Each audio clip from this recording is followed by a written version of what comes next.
Mr. Roy, you're recognized.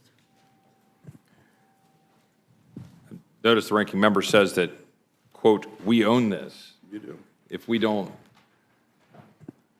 go down the road that is being suggested here before us, when in fact, the current situation with respect to health care exists entirely by record of vote and record of policies as a result of my Democrat colleagues putting forward the policies that the American people are having to live under.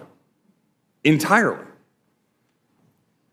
They broke the system, and then they come here saying that we own it if we don't throw more subsidies, pour more diesel on the fire to the fire that they started. That's what's happening right now. That's what for the American people to understand.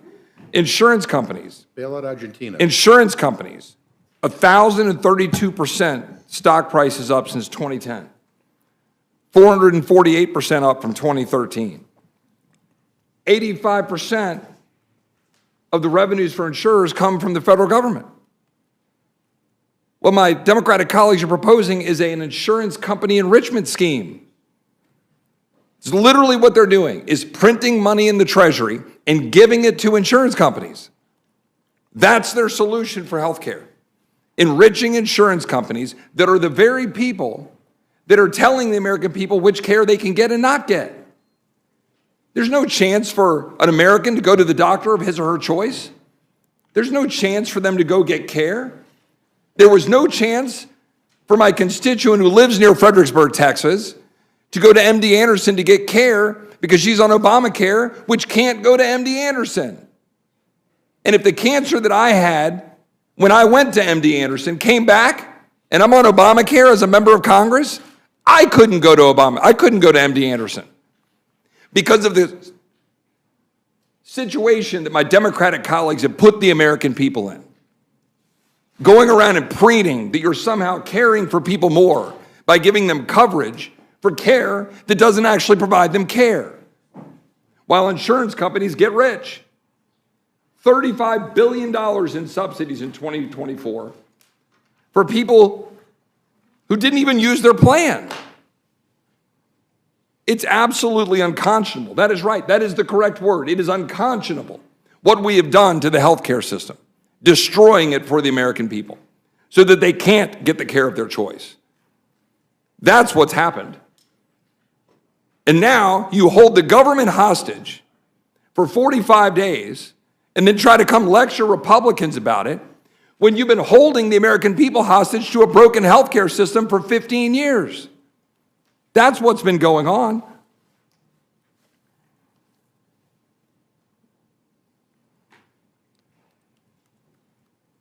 The fact is, Madam Chairman or Chairwoman, we are here today trying to proceed with, I think, reason, with 3 appropriations bills combined with a continuing resolution through January. After having tried with reason to fund the government through November 20th so that we could continue the debate on the various issues in question. But our Democrat colleagues refused to do it. And so now we've got the opportunity in front of us to extend, fund government at current levels, roughly flat, trying to stave off the inflation that is the direct consequence of the massive amount of government funding that has been going on by both sides of the aisle, but heavily being promoted from my colleagues here on the other side of the aisle, who want us to throw another $1.5 trillion at it. That's literally what they were saying. It's not a solution. That's just printing more money while trying to go run campaign ads while you shut the government down for very clearly and obviously political purposes. I yield back, Madam Chairman. Madam Chair, I wish the gentleman had that passion condemning the $40 billion bailout of Argentina, the right-wing cuckoo clock in Argentina. I wish he had the passion to condemn that. Mr. McGovern and Ms. Scanlon, you're recognized. Thank you.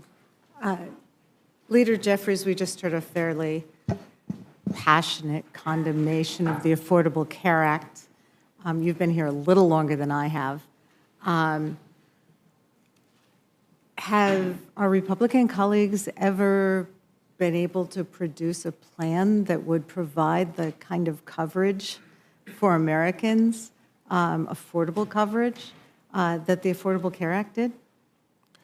You know, it's very interesting that my colleague from Texas wanted to sit there and lecture both Catherine Clark and I,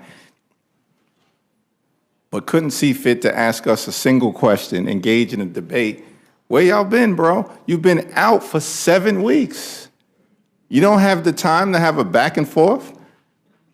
We hear you rant for a few minutes, basically threaten to repeal the Affordable Care Act, and then don't want to defend that position? You should feel free to defend that position. You've done it 70 times.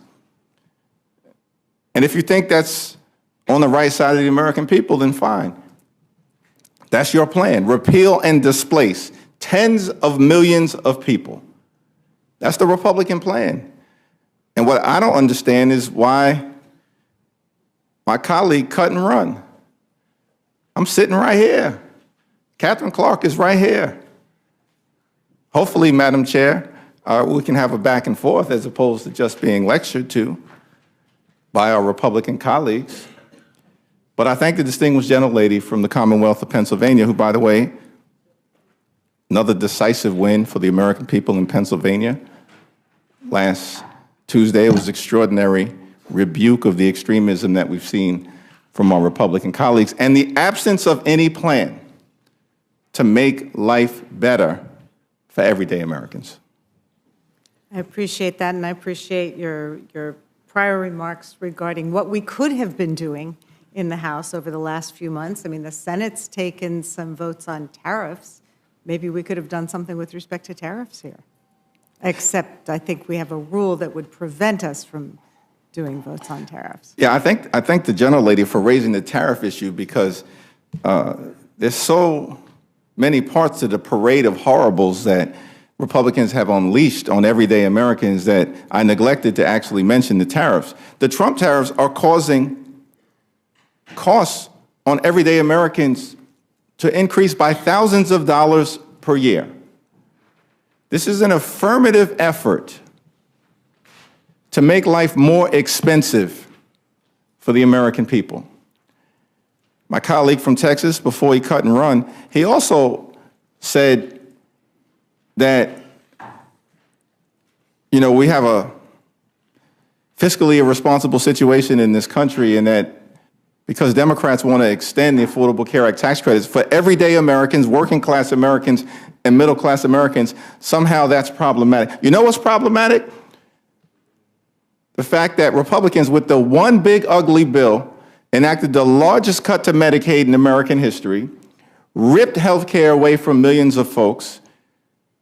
In that same piece of legislation, cut $186 billion from SNAP, the largest cut to nutritional assistance in American history, literally stole food from the mouths of hungry children, seniors, and veterans.